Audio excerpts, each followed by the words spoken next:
하나님을 찬미하니 모든 백성이 그 걷는 것과 및 하나님을 찬미함을 보고 그 본래 성전 미문에 앉아 구걸하던 사람인 줄 알고 그의 당한 일을 인하여 심히 기이 여기며 놀라니라. 여러분, 에비앙이라는 생수를 아십니까? 에비앙 들어보셨어요? 혹 마셔보셨습니까? 네, 뭐 들어는 보셨고 마셔보신 분은 별로 없는 것 같아요. 이 에비앙은 세계적 생수라고 하죠. 우리 한국에도 수입이 돼서 많은 사람들이 애용하고 있는 줄 압니다. 저도 그 옛날 오래전에 유럽에 갔을 때 주로 에비앙 생수를 많이 사서 마셨던 기억이 있습니다. 이 에비앙이 아주 세계인들이 가장 많이 찾는 세계적인 그런 생수로 이렇게 정평이 나 있는데, 왜 그런가? 이 에비앙 생수는요, 알프스의 그 산에 만년설로 이렇게 쌓여있는 그런 눈 녹은 물이 오랜 시간 지하 깊숙이 스며들어서 이렇게 수백 킬로 떨어진 그 안반층을 통과해서 수백 킬로 떨어진 프랑스의 에비앙 마을까지 이동해서 그 에비앙 마을에서 깊은 그 안반층을 뚫고 퍼올려서 생산해내는 것이 에비앙 생수입니다. 그래서 굉장히 그 물의 질이 좋고 또 만들어진 과정도 참 특이하고, 그래서 에비앙 생수는 아주 세계인들이 즐겨 찾는 유명한 생수가 된 것입니다. 자, 근데 대한민국인으로서 우리 한국에도 에비앙 못지않은 유명한 생수가 하나 있습니다. 여러분, 제가 이렇게 생수회사의 그 로비를 받고 생수 홍보하러 온 것이 아닙니다. 전혀 관계 없습니다. 근데 이 한국에도 제가 아는 한, 뭐 제 판단이고 제 소견이니까 제가 아는 한 에비앙 못지않은 그런 아주 좋은 생수가 있는데 바로 삼다수입니다. 저는 제가 돈을 주고 사 먹거나 연합회 있으면 이제 좀 가끔 어떤 많은 사람들을 초청해 놓고 행사를 할 때가 있는데, 그때 이렇게 오신 분들을 위해서 물을 준비할 때 반드시 제 돈을 내서 생수를 사면 이 삼다수를 삽니다. 자, 왜냐하면 이 삼다수는요,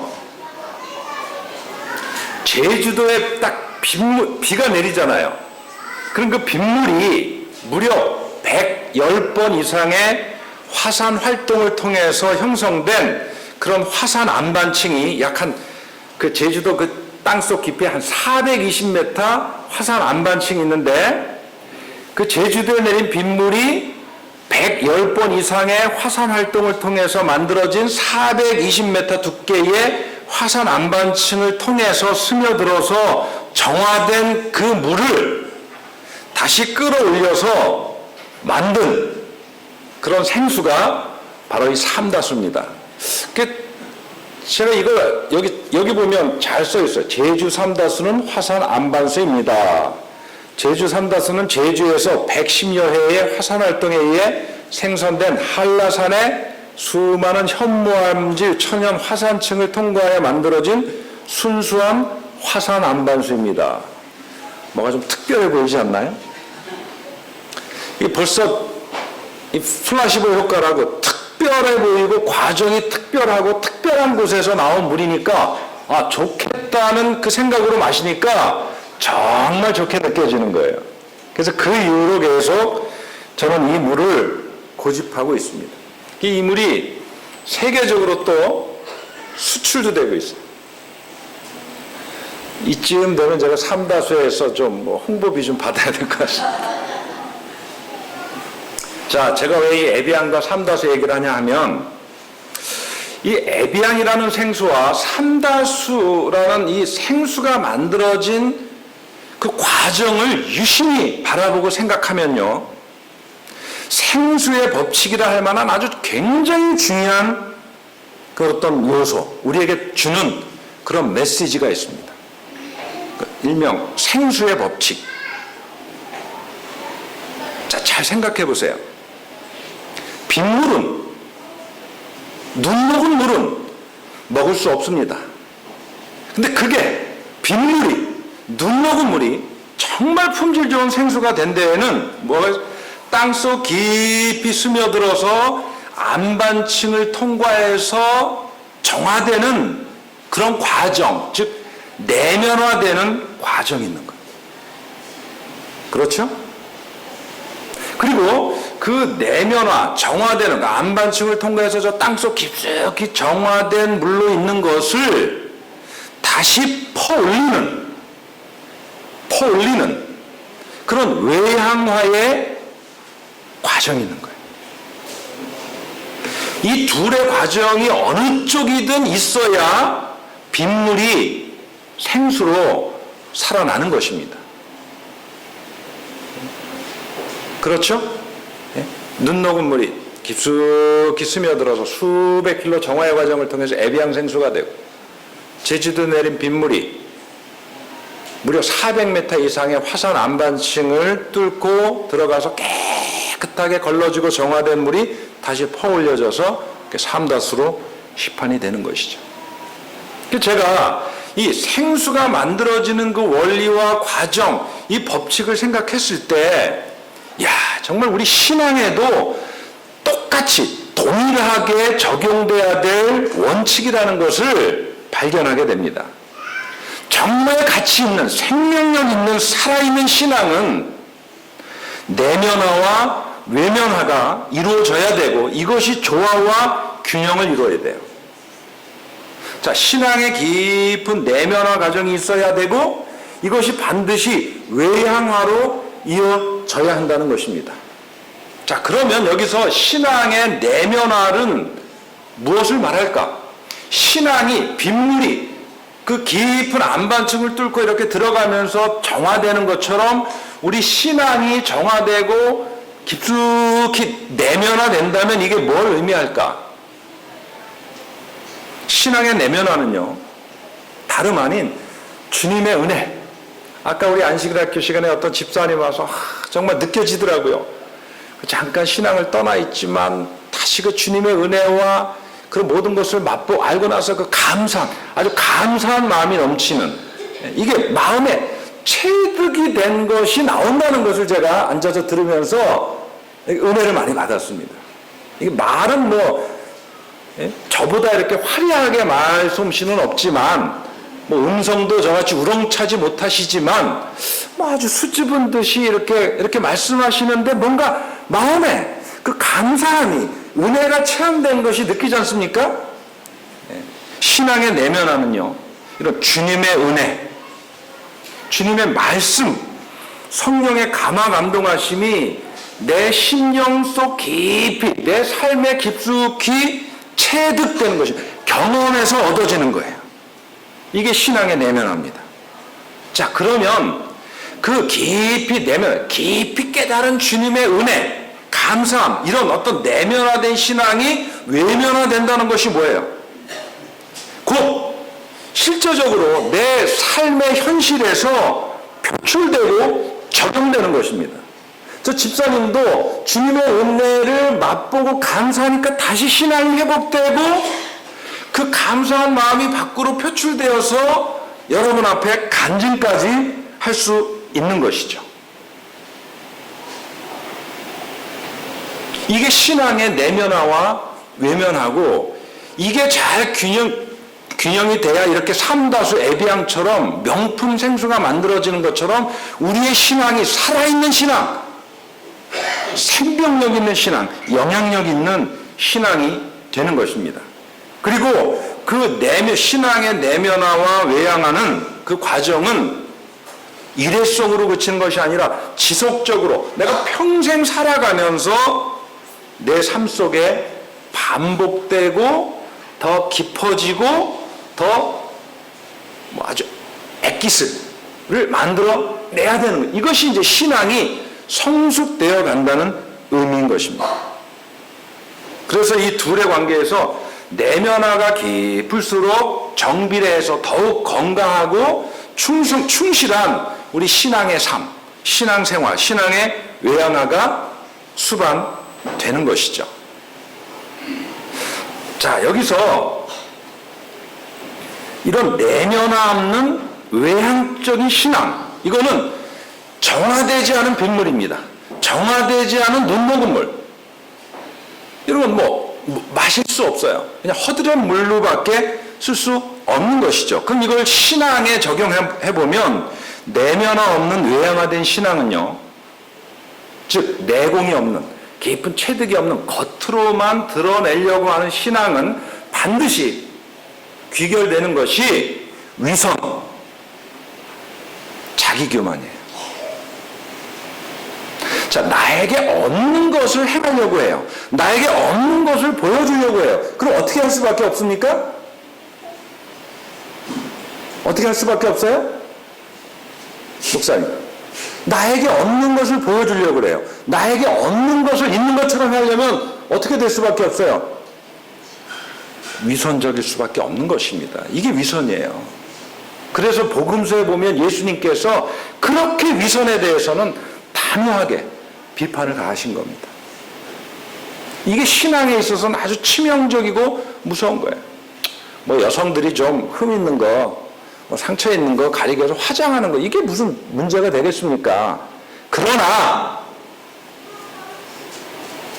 우리 신앙생활을 할 때 내면에 은혜가 없고 내면에 어떤 말씀에 대한 깊이 있는 깨달음이 없는데, 감사가 없는데 감사한 척, 은혜를 모르는데 은혜 받은 척, 말씀을 깊이 모르는데 아는 척하면 문제가 생기는 거예요. 이게 위선인 것입니다. 그리고 또 하나, 내면화 없는 외향화된 신앙은 위선과 더불어서 반드시 자기 교만을 낳아요. 빈수레가 요란하다 그러죠. 여러분, 부자들은요, 이 정주영 회장은 살아생전에요,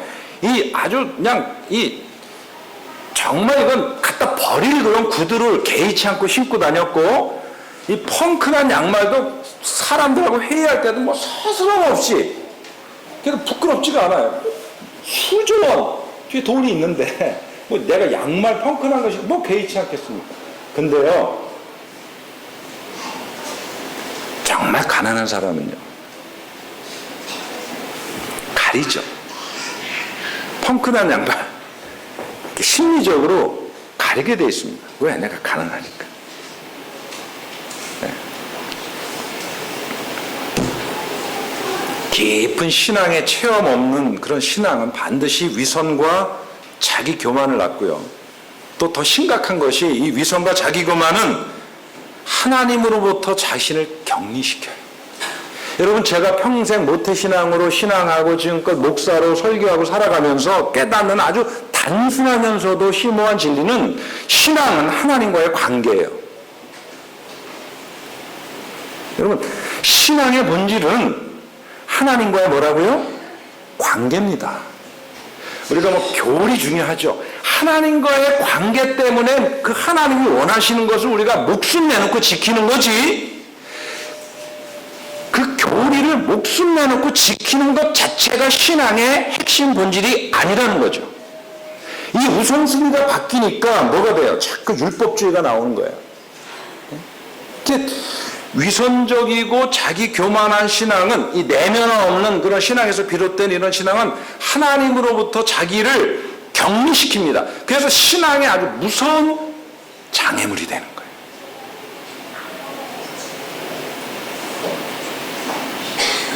이렇게 되면요, 또 드러나는 삶의 열매가 뭔지 아십니까? 정죄적이 돼요. 자꾸 사람들의 부족한 모습을 보이고 지적하게 되는 겁니다. 이걸 정죄한다 그러죠. 어떻고, 누구는 어떻고.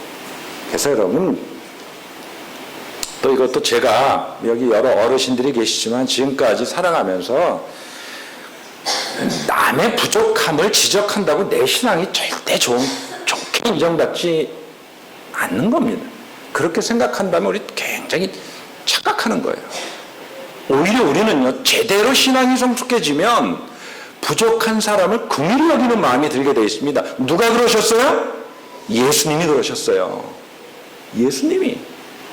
잘 보세요. 복음서에 바리새인들은 저 세리와 같지 아니함을 자랑하고 긍지를 가졌지만 오히려 그 예수님, 하나님, 우리가 믿는 주님 예수님은 이 세상에 오셨을 때 가난하고 불쌍하고 헐벗고 부족한 사람들에게 연민의 정을 느끼고 그들에게 다가가고 그들의 필요를 채워줬습니다. 오늘 그리스도인들이 크게 착각하는 게 있는데, 남들의 부족함을 정죄한다고 내 신앙이 높아지는 게, 내 경지가 깊어지는 게 아니라는 것입니다. 또 율법주의에 빠지죠. 뭘 내가 자꾸 해서 하나님께 인정받아 그 공로로 내가 뭐 보상을 얻고자 하는, 굉장히 잘못된 신앙입니다. 이런 것들이 기독교의 치명적인 오류고 이단인 것입니다. 이런 의미에서 내면화 없는 외양화는 굉장히 신앙적으로 보여지지만 실제적으로 가장 비신앙적일 수가 있는 것입니다. 그렇다고 여러분 오해하지 마십시오. 그러면 뭐 막 살아도 되겠네? 그게 아니죠. 자, 그래서 제가 또 다른 개념을 말씀드립니다. 외양화가 없는 내면화만의 신앙이에요. 자, 빗물이 스며들었습니다. 눈 녹은 물이 스며들었어요. 근데 퍼 올려지지 않는다면 무슨 소용이 있겠습니까?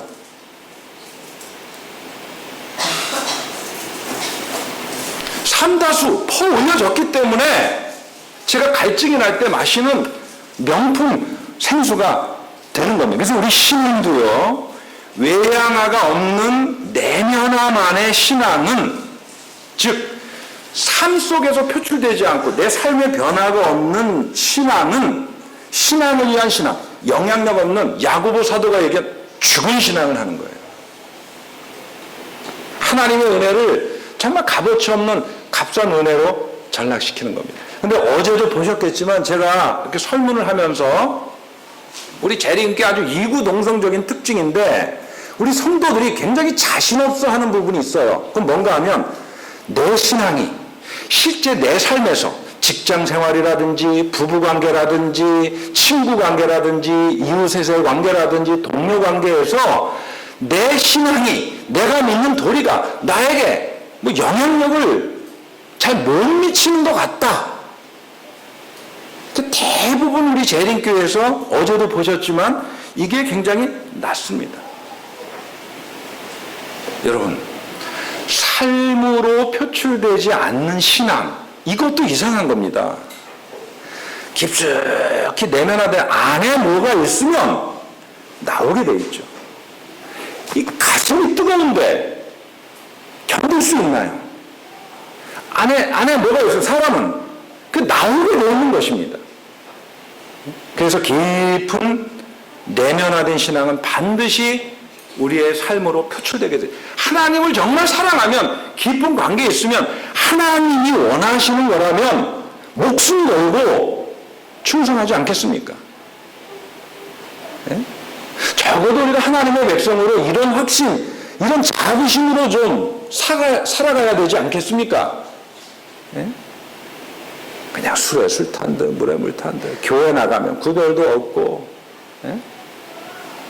우리 목회자들도 뭘 위해서 목회하는 줄도 모르고, 뭘 위해서 신앙하는 줄도 모르고, 오히려 나가면 이 세상만도 못한 삶을 산다면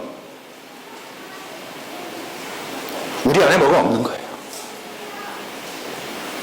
내 안에 뭐가 없는 겁니다. 자, 지금까지 길게 제가 우리 신앙의 생수의 법칙을 예를 들어서 신앙의 내면화와 외면화를 말씀을 드렸는데, 이 신앙의 내면화, 또 그것이 삶으로 표출되는 외양화의 관점에서 본다면, 제가 오늘 읽어드린 사도행전 3장의 이 베드로의 이야기, 베드로의 경험이야말로 신앙적 깊은 내면화를 이룬 그런 어떤 외적으로 드러난 삶, 변화된 삶에 대한 살아있는 증언이에요. 여러분, 베드로는 어제 제가 읽어드린, 제가 굉장히 좋아하는 말씀인데, 내가 이 반석 위에 내 교회를 세우리니 음부의 권세가 이기지 못하리라. 내가 이 교회 천국 열쇠를 주리니 땅에서 매면 매일 것이요 하늘에서 풀면 풀릴 것이라. 내가 이 반석 위에 교회를 세우겠는데 그 반석이 뭐예요? 베드로가 예수님에 대해서 뭐라고 고백했습니까? 주는 그리스도시요 살아계신 하나님의 아들이십니다 라고 이렇게 고백했을 때 그 주님에 대한 그 믿음의 고백의 반석, 그것이 반석이고 거기에 교회를, 내 교회를 세우겠다. 이 반석 위에 세운 교회는 이 음부의 권세가 이기지 못하겠다. 천국 열쇠를 주겠다. 그러니까 주는 그리스도시요 살아계신 하나님의 아들이십니다라는 이 고백이 우리 신앙의 전부라는, 교회의 기초라는 거예요. 오늘 여러분의 삶 가운데는, 여러분의 마음, 심령 가운데 이 고백이 있습니까? 주는 그리스도시요 살아계신 하나님의 아들이십니다. 고백이 있어요? 이럴 때 좀 뜨겁게 고백해야 되는 거 아닙니까? 여러분, 여러분의 심령 가운데 주는 그리스도시요 살아계신 하나님의 아들이십니다라는 그 고백이 있습니까? 이 믿음의 반석 위에 주님의 교회는 설 것입니다. 이 반석 위에 선 믿음, 이 반석 위에 선 교회는 음부의 권세가 이기지 못할 거예요. 천국의 열쇠를 가지고 있는 교회가 될 것입니다. 자, 이런 베드로였어요. 자, 근데 복음서에 보면요, 입으로는 뜨거운 고백을 했지만 오늘 많은 경우 우리들처럼 아직도 베드로의 심령은 깊이 신앙의 내공이 쌓이지 못했어요. 뭘 보면 알아요? 예수님이 잡히시던 밤, 예수님이 잡히시던 밤 베드로는 도망갔고 예수님을 부인하게 됩니다. 그죠? 이 연약한 인간의 모습이에요. 그러다가 어떤 일이 일어났죠? 그 법들 안에서 그 고초당하시는 그 예수님의 눈길과 딱 마주쳤는데 그 예수님의 눈길이 어떤 거예요? 원망과 너 그럴 수 있니 베드로? 내가 너를 그렇게 극진히 수제자로 생각하고 지금껏 관계를 맺었는데 고작 너 계집아이 하나 앞에서 나를 3번이나 부인해. 너 그럴 수 있어 베드로? 배신감과 그 원망의 눈길로 예수님이 바라보신 게 아니에요. 깊은 사랑과 동정 어린 시선, 이 시선을 주님으로부터 받은 거예요. 그 순간 뭔가 베드로의 마음에 울컥하는 것이 있었어요. 심령을 강타하는 그 충격이 있었습니다. 견디지 못하고 뛰어나가 가슴을 치면서 대성통곡하고 회개했어요. 그 후에 베드로는 십자가를 목격하고 부활한 주님을 체험하면서 완전히 그리스도에 대한, 정말 그 옛날 고백 그대로 주는 그리스도시요 살아계신 하나님의 아들이십니다라는 고백이 심령 가운데 100% 확신이 되고 새겨지게 된 것이죠. 그 이후에 베드로의 삶이 완전히 달라졌고, 완전히 달라진 그의 삶의 모습이 사도행전 3장에 묘사된 겁니다. 그래서 그날 기도하러 가는데 안진뱅이가 구걸할 때, 평상시라면 그냥 여러 번 수백 날, 수천 날을 그냥 지나쳐서 기도하는데, 이날은 그 베드로의 심령에 이 불쌍하게 구걸하는 안진뱅이를 보고 그냥 지나칠 수가 없었어요. 탁 치근한 마음으로 바라보고, 평상시에는 그냥 외면하고 늘 있는 일이니까, 일상이니까. 근데 이날은 의미 있게 바라보았고 의미 있는 마음으로 그에게 가까이 다가가서 3장 6절에 뭐라고 얘기해요? 여러분, 이게 아주 보통 의미가 아닙니다. 베드로가 가로되 은과 금은 내게 없거니와 내게 있는 것으로 내게 주노니 곧 나사렛 예수 그리스도의 이름으로 걸으라. 은과 금은 내게 없지만 나에게 있는 게 있다. 나에게 확실하게 있는 게 있다. 곧 뭐예요? 나사렛 예수 그리스도. 여러분, 이게 우리 신앙에 엄청난 의미가 있고 우리에게 엄청난 교훈을 주고 있는 겁니다. 여러분, 우리가 살아가면서 맞닥뜨려지는 모든 상황 가운데 여러분, 우리는 담대하게 이렇게 외칠 수 있고 이렇게 그 상황에 대해서 우리가 이렇게 대면할 수 있습니까? 그 기쁜 일이든 슬픈 일이든 절망 가운데이든 어떤 누구의 간절한 필요든 나에게는 예수가 있다. 나에게는 예수가 있다. 그래서 구걸하는 안진뱅이에게도 베드로가 줄 것은 예수다. 여러분, 절망스러울 때 나에게는 예수가 있다 해서 그 예수 때문에 그 절망을 덜고 희망을 찾아보셨습니까?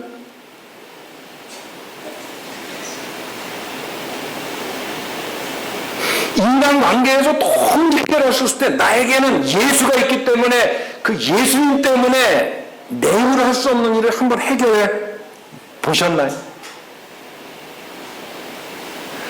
오늘날 우리 그리스도인들에게 이 힘이, 이 다이나믹한 경험과 이 살아있는 신앙, 이 내공이 너무 약해. 너무 약해. 그러니 온갖 것들로 채워지는 겁니다. 온갖 것들로. 온갖 다른 것들로. 그러니 우리가 그냥 입으로는 외치는데 모양은 그리스도인인데 실제 뭔가 선택하고 결정하고 해결하고 판단하고 행동할 때 정작 우리에게 영향을 미치는 것은 전혀 엉뚱한 거라는 것이죠.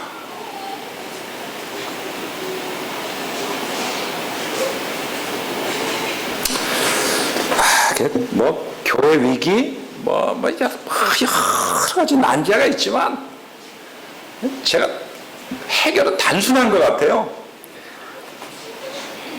내게 있는 것, 나에게는 예수가 있다. 이게 되면 우리 개인의 삶, 우리의 가정, 우리 교회 사역, 교단의 모든 문제가 사라지고 모든 게 해결될 것입니다. 사랑하시는 여러분, 다시 한번 오늘 겸허하게 하나님 앞에 우리 마음의 무릎을 꿇고 내 안에 뭐가 있는지, 네? 아직도 이런 베드로가 고백한 이런 고백을 할 수 없다면 크게 대성통곡하고 이 뜨거운 믿음의 체험을 위해서 하늘에서 어느 날 갑자기 뚝 떨어지는 게 아니에요. 간절히 사모하고 기도하고 그 예수님의 생애를 연구하고 그 예수님의 말씀을 실천하기 위해서 노력하고 그 예수님에 대해서 명상하고 예수님 내가 한 가지라도 경지는 다 다르겠죠. 제가 아는 경지 이제 신앙을 시작한 분의 경지 다 다를 수 있지만 내가 아는 범위에서 그래도 이것이 예수님의 말씀 뜻이라면 실천하려고 노력하고 할 때 그때 어느 순간 우리가 체득하게 되고 주님께서 역사하시는 거예요. 네. 그리고 시간이 지나면서 이게 내공이 강해지고 체득화되면 언제 어떤 순간에라도 베드로처럼 구걸하는 거지를 만나도 내게 있는 것은 예수 그리스도니 예수가 당신을 걷게 할 것입니다. 이런 믿음의 행보를 할 수 있는 겁니다. 그리고 요즘 우리 재림교회 내에서 우리 연합해서 아주 지금 심각하게 되잖아요. 우리 젊은이들이 자꾸 신천지에 빠져요. 신천지. 그게 뭔가 이렇게 내공이 없단 얘기예요. 근데 우리 예수를 만나서 뜨거워지면 그 예수님의 말씀이나 그분이 뭘 원하시는 것에 대해서도 딱 명쾌하게 정리가 되면 어디 이설이 우리 마음을 헤집고 들어올 수가 있겠습니까? 이제 말씀을 마치면서 사랑하시는 여러분, 신앙의 본질, 신앙의 핵심은 사도 바울도 그렇게 고백한 처럼 내 안에 계신 그리스도예요. 여러분, 기독교 역사나 성경 역사를 봐도 신앙의 경지가 깊어지면 결론은 예수더라고요. 뭐 신학 박사가 아무리 신학적인 지식을 이거보다도 정말 신학의 경지가 깊어지면 결론은 뭐예요?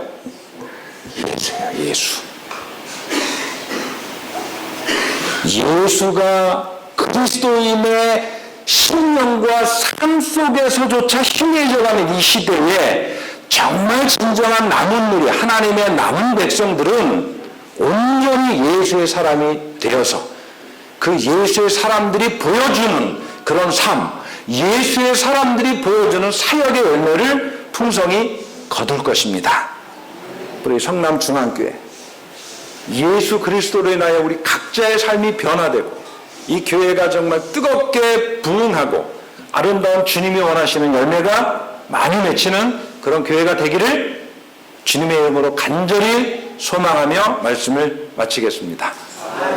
자, 이제 지금부터는요, 제가 지금 이제 제 시간으로 50분인데 아마 제가 10분 더, 12시에서 10분 더 넘는 것까지 양해를 구했으니까 이제 좀 보고를 좀 또 이렇게 계속해서 드리도록 하겠습니다. 제가 마이크를 쓸 수 있는 게 이거를 쓰면 되겠네요.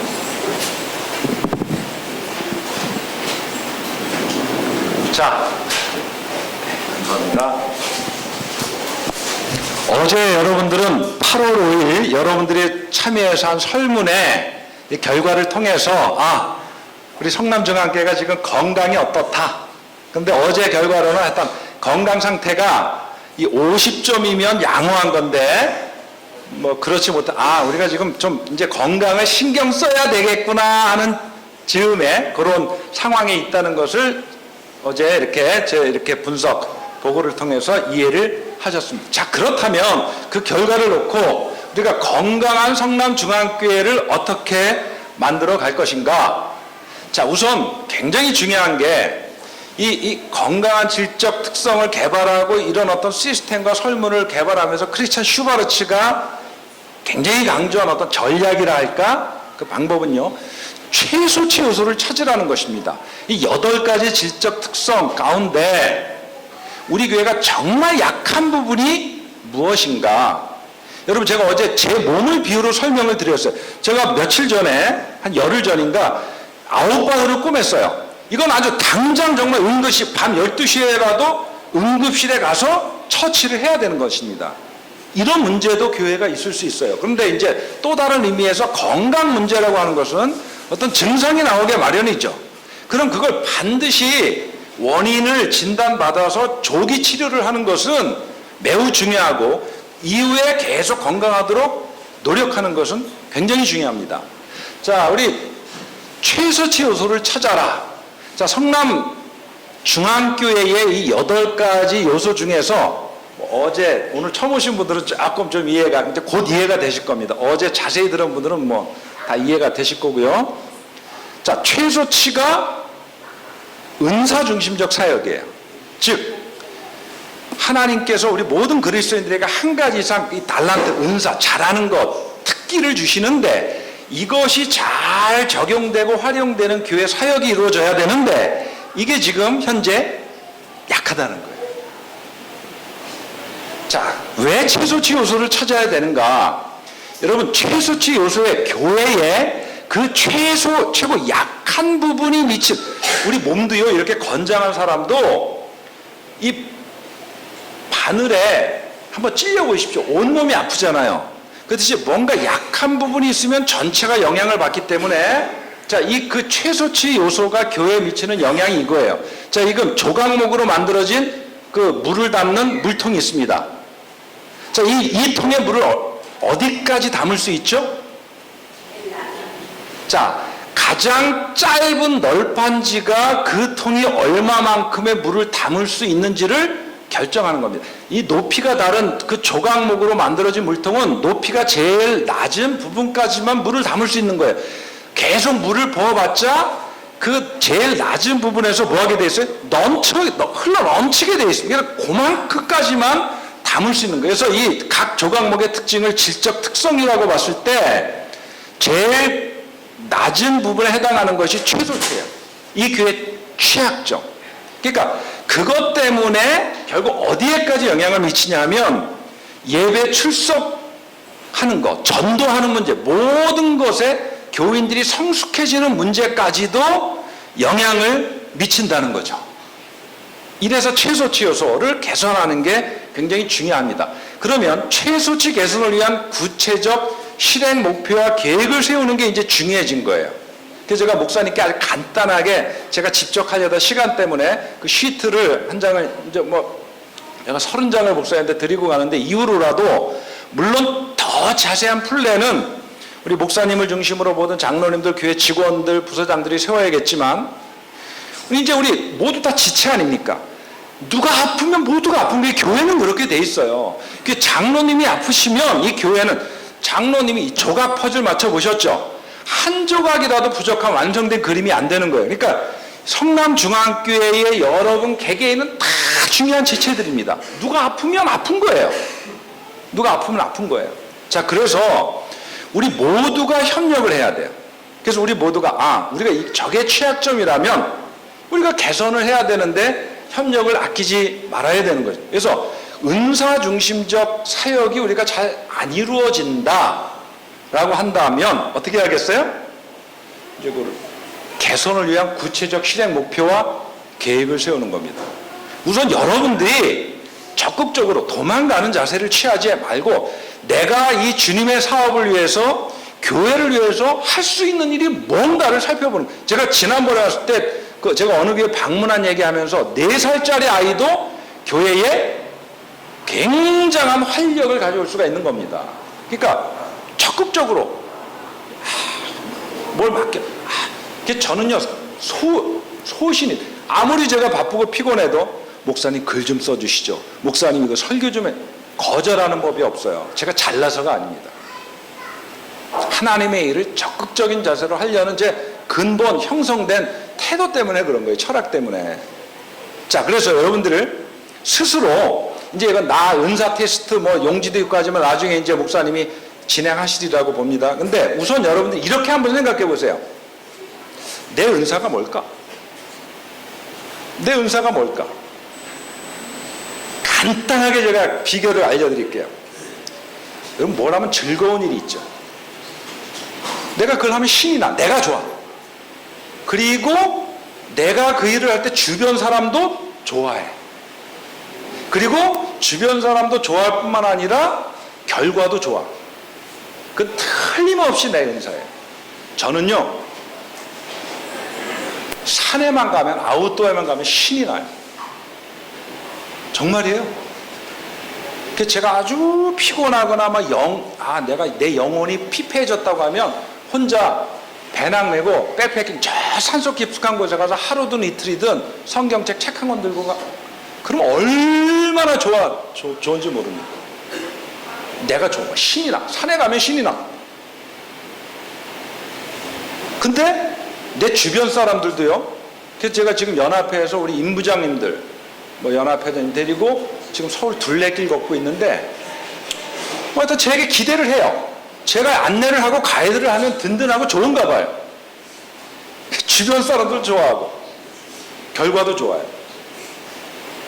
그러면 이 아웃도어에서 사람들을 인도하고 그래서 제가 지난번에도 보여드렸는데 아이들 둘 데리고 설악산 종주한 거 이야기 그 2번이나 했어요. 그래도 유익이 있는 겁니다. 그러니까 잘 생각해 보세요. 내가 이 일을 하면 신이 나고 즐거워. 다른 사람도 좋아해. 그리고 결과도 좋아. 그거는 내가 가진 은사예요. 이 확신이 들면 뒤로 빼지 마시고 적극적으로 나를 위해서도 사용하지만 교회를 위해서도 사용하시기 바랍니다. 그래서 제가 목회할 때 지난번에 소개한 대로 제 달란트를 통해서 청소년 사역에 투자했죠. 그 다음에 제가 동북교회 목회할 때 30, 40, 50 세대를 어떻게 잡았느냐. 캠핑 데리고 다녔어요. 캠핑 가서 목사가 그냥 뚝딱거리고 텐트 치고 모닥불 피워서 맛있는 거 해주고 둘러앉아서 얘기하고 그러다 보니까 너무너무 친해지는 거예요. 근데 그게 이제 거기에 의사들도 있고 약사들도 있고 한참 일할 젊은이들이 목사님이랑 친해지고 목사님을 좋아하고 존경하니까 교회 일이 저절로 되는 거예요. 집사님, 제가 지금 세 기준을 얘기했는데 딱 떠오르는 게 있으세요? 아, 나는 이 일하면 신나. 그 주변 사람도 좋아하는 것 같아. 결과도 좋아. 어렴풋이 떠오르세요? 네. 그게 집사님의 은사니까 적극 활용하세요. 적극 담대하게 자신감을 가지고. 전수사님? 딱 잡히는 게 있어요?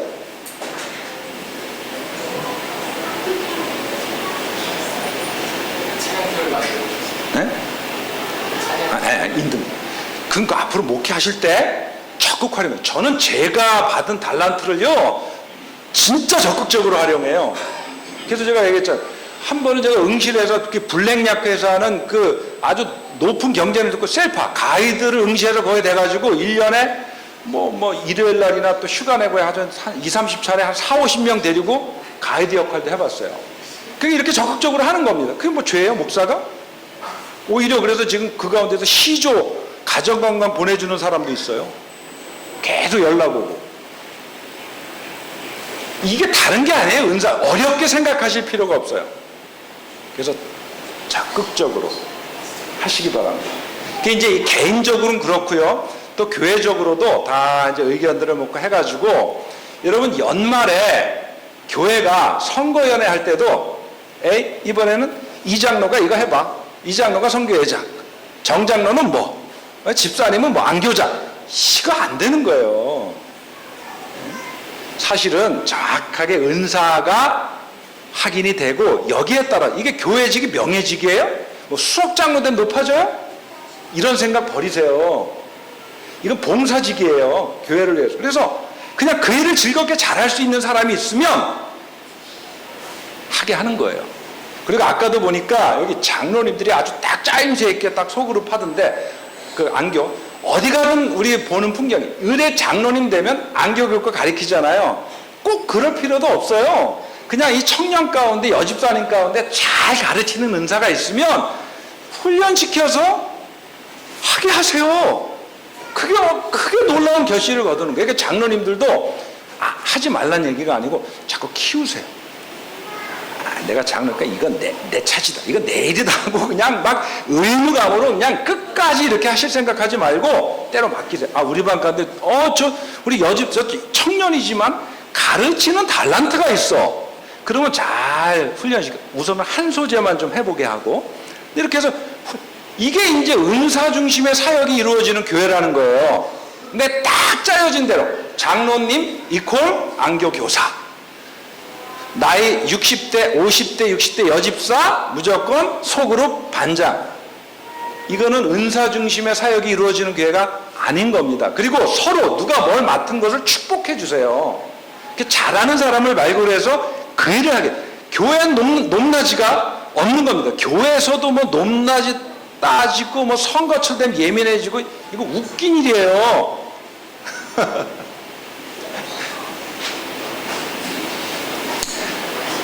만약 교회가 그들의 가장 낮은 점수를 얻은 분야에 무엇인가를 하면 즉시로 교회의 발전이 야기됨을 알게 될 것이다. 만약에 점수가 가장 낮은 분야를 위해 3개 내지 4개의 계획적인 프로그램을 진행하면 교회에서 느끼는 발전의 차이는 의미심장하게 달라질 것이다. 우리 내년서부터 성남중앙교회의 은사에 기초한 사역이 훨씬 더 활발해지기를 바라고, 우리 청년 이름은 모르겠고 교회에서 뭘 맡기면 저 못해요가 아니에요. 우리 목사님이나 성도들이 딱 보고 저거 맡기면 잘할 것 같아. 그래서 맡기는 거니까 맡겨지면 하겠습니다. 적극적으로. 이렇게 되면요 교회가 의미심장하게 달라지고, 생각해 보세요. 내가 일을 억지로 하는 것과 그 일을 막 재밌게 신나게 하면 내 신앙도 성숙되겠습니까? 네. 주변 사람도 기분 좋아지겠어요? 네. 제 아내가 저에게 뭘 부탁했는데 제가 아주 반색을 하고 아주 이렇게 좀 좋아하는데 억지로 해주는 거 보면 맡기고도 찝찝한 거예요. 교회도 똑같습니다. 그러니까 제가 장담합니다. 요게 최소치니까 요것에 대해서 세네 가지 개선할 것만 잘 의논해서 협력해서 내년도 열심히 해도요, 1년 뒤에 교회가 괄목할 만하게 달라집니다. 실천 안 하면 말짱 도루묵이라는 말이 있죠. 이 말도 명심하시기 바랍니다. 실행이 90%예요. 자, 그래서 시애틀 중앙교회 영어권교회도 이런 설문을 했는데 최소치 요소가 열정적, 영감적 예배가 나와서 이 교회가 이 최소치 개선을 위해서 실제적으로 취한 조치는 정서적으로 건강한 교회를 만들자. 그래서 직원들에게 추천도서를 지정하고 주제와 추천도서에 관해서 담임 목사님도 계속 설교를 하면서 그 뭔가 이 예배도 정서, 사람은 이 머리로만 살아갈 수 없죠. 이게 뜨거워져야 되잖아요. 저도 지금 가슴이 뜨거운 거니까 이렇게 뜨겁게 얘기하는 거예요. 그죠? 머리로만 얘기하면 그렇습니다. 막 책 읽듯이 설교할 수도 있고. 근데 이 가슴이 뜨거워. 이게 정서가 그래서 중요한 거거든요. 그래서 저 교회는 정서적으로 건강한 교회를 만들기 위해서 이런 책을 다 사서 나눠주고 읽게 하고 저걸 가지고 목사님이 설교를 통해서 그 교인들의 정서를 뜨겁게 풍성하게 만들어주는 거예요. 그러니 예배가 뜨겁게 살아나는 거예요. 자, 강점을 활용하라. 이 교회 강점은 그래서 전인적 소그룹이니까 이 전인적 소그룹을 은사중심적 사역으로 좀 이렇게 이루어지도록 하면 강점으로 약점을 보완하는 게 되겠죠. 그러니까 소그룹도 도식하듯이 뭐 그냥 장로님은 교사, 뭐 5, 60대 집사님은 이렇게 무조건 도식적으로 하지 말고 여기 5, 60대 여집사님들이 있어도 3, 40대 젊은 우리 미씨 그 집사님, 젊은 집사님 가운데 친화력이 있고 뭘 아주 계획하고 리더십이 있으면 맡기라는 거예요. 그리고 집사님은 그런 후배가 하는 거를 예뻐 격려해주고 이렇게 하라는 거죠. 그렇게 해서 하면은 이제 은사중심적 사역이 교회 안에 이렇게 살아나는 거예요. 근데 맨날 그냥 딱 나눠놓고 장로님들 1번, 2번, 3번, 4번 조장로님 A구역반 딱 맡기고 집사님들 리스트 딱 해서 이렇게 맡기고 이건 은사중심적 사역이 아닌 겁니다. 효율성을 점검하라. 그래서 사실은 이렇게 8월 달에 했잖아요. 그럼 내년 8월이 되면 또 하셔야 된다는 얘기예요. 그래야 얼만큼 변화가 되고 노력한 것이 결실을 맺었나 또 비교 평가가 되는 거예요. 그래서 이렇게 보면 틀림없이 변화가 있어요. 그러면 내년 8월 이후에는 어떻게 하냐면 새로운 취약점, 새로운 최소치에 또 1년을 열심히 투자하는 거예요. 근데 놀라운 사실은 지금까지 7만 명의 통계를 보면 그 최소치를 개선하기 위해서 노력을 하느냐 장로님 다른 것도 올라가더라고요. 그렇게 되겠죠. 하나가 좋아지면 다른 데도 이렇게 좋아지고 이런 과정을 겪어야 되는데 이게 이제 그 서주관 앞에 강남중앙교회가요 3년 전에 2차 시도를 했습니다. 이 교회가 굉장히 모범적으로 성장하는 교회예요. 자, 이때 평균이 59점이 나왔고 최대치가 연간인 예배, 최소치가 전인적 소그룹이었어요. 이 목사님 이걸 가지고 이제 분석하고 여기에 계획을 세워서 열심히 목회를 하고 1년 뒤에 또 두 번째 선물을 했는데 평균은 오히려 마이너스 1점이 되는데 최소치 최대치가 바뀌고 둘 사이에 편차가 줄어들었어요. 이때는 최소치가 영감 있는 예배가 오히려 나왔고 필요중심적 전도가 아주 강해졌습니다. 그리고 3년, 2년 지나고 또 3년째 또 했는데 이제 평균이 63점으로 굉장히 올라왔죠. 그러면서 또 이게 바뀌었어요. 최대치가 이제 사랑이 뜨거운 사랑의 관계가 최대치가 되고 사역자를 세우는 지도력이 최소치가 되는데 보세요. 점수 최소치인데도 59점이에요. 그러니까 교회가 계속 이걸 가지고 담임 목사님 중심으로 분석해서 비전을 세우고 플랜을 세워서 적극 협력해서 실천하면 그 최소치가 다음에 개선이 되면서 전체적으로 형성이 되고 또 다른 최소치가 생기고 노력해서 나가면 뭔가 뒤바뀌면서 어떻게 돼요? 전체적으로 건강한 교회가 되는 것이죠. 그 교회를 보세요. 지난 5년 동안의 추이입니다. 5년 전에 60명이던 교회가 지금 교회 부흥과 성장이 어려운 시대인데 105명까지 성인 책석입니다. 아이들만 승선하지 않습니다. 이렇게 보면 각 요소에 대해서도 어떤 변화가 3년 동안에 있었는지 이렇게 자세히 보여주는 거고요. 자, 이제 말씀을 마치면서 약속한 대로 10분에 마쳐야죠. 자, 지금 성남중앙교회의 평균치 32점이라고. 네? 네, 감사합니다. 감사하네요. 그 33점은 지금 요 상태입니다. 그러니까 교회가 이 상태로는 답보 상태를 유지하면서 전차적으로 조금씩 눈에 띄게 쇠퇴해가는, 이게 이제 건강해져야 됐습니다. 근데 희망적인 것은 우리가 1년에 노력해서 만약에 이 평균치를 뭐 한 50점대만 끌어올려도 교회가 이렇게 성장해가고, 이제 교회 건강도가 3년, 날씬으로 3년 뒤에 정말 성남중앙교회가 교회 건강대 평균치가 65점이다. 그러면 이렇게까지 성장을 가는 겁니다. 제가 참 감사한 게 있어요. 이렇게 몇 년 동안 전국적으로 하다 보니까 교회나 목사님들이요, 이 NCD 건강, 그 교회 건강을 측정하는 것을 꺼려해요. 왜 꺼려할까? 문제가 드러났어 하고, 우리에 대해서 자신이 없고, 그래서 또 목사님들도 내가 뭐 평가받는, 근데 목사님이 평가받는 게 아니라 교회 건강도가 평가받는 것임에도 불구하고 또 몇 년 오래 은퇴하신 분들은 되게 꺼려 하더라고요. 그래서 이걸 선뜻하는 교회는 제가 얘기했듯이 이미 굉장히 훌륭한 교회입니다. 현실을 지키하겠다는 거예요. 그리고 뭔가 우리가 이대로 갈 수 없다는 결심이 있는 겁니다. 근데 제가 우리 대선배님이신 손민호 목사님께서 저에게 전화할 때 굉장히 감사하고 아주 기대되고 기뻤어요. 그러니까 제가 지난번에 왔을 때보다도 이번 안식에 긍정적인 에너지와 충만한 에너지를, 제가 거짓말 안 합니다. 지난번에 왔을 때보다도 분명 더 향상된 걸 느껴요. 저희 단 앞에서 성도들 앞에서 거짓말을 했습니까? 모르겠어요. 제 느낌이. 뭔가 2달 전보다는 또 따라서 긍정적이고 더 뭔가 좀 충만한. 그때는 아이를 한 명 보고 한 2명 본 것 같은데 오늘은 5-6명의 아이들도 보이고 그때는 이 녀석이 얼른 사라졌어. 근데 더 충만한 에너지를 느낍니다. 일단 용기를 내셔서 이렇게 시작하셨으니까 정말 한번 해보세요. 계획을 세우고 장로님을 협력하시고 이거 하자! 그래서 열심히 하면, 그렇게 해서 3년 동안 하면 하나님이 이깁니다. 음부의 권세가 이기지 못하리라. 천국의 열쇠를 주겠다.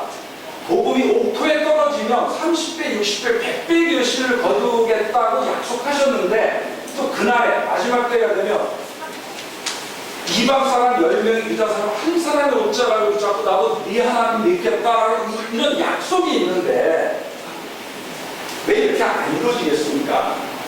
우리가 아직 건강하게 가지 못하니까 그런 거 아니겠습니까?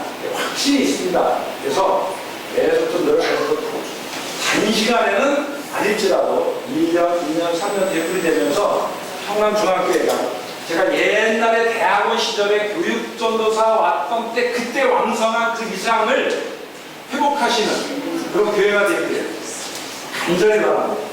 아멘. 자, 여기까지 하고 이후로는 이제 우리 제가 목사님이랑 계속 일어나면서 필요한 자료 제공해드리고 우물의 안으로 돕도록 하겠습니다. 내일 가는 날 진행하시면 될 것 같습니다.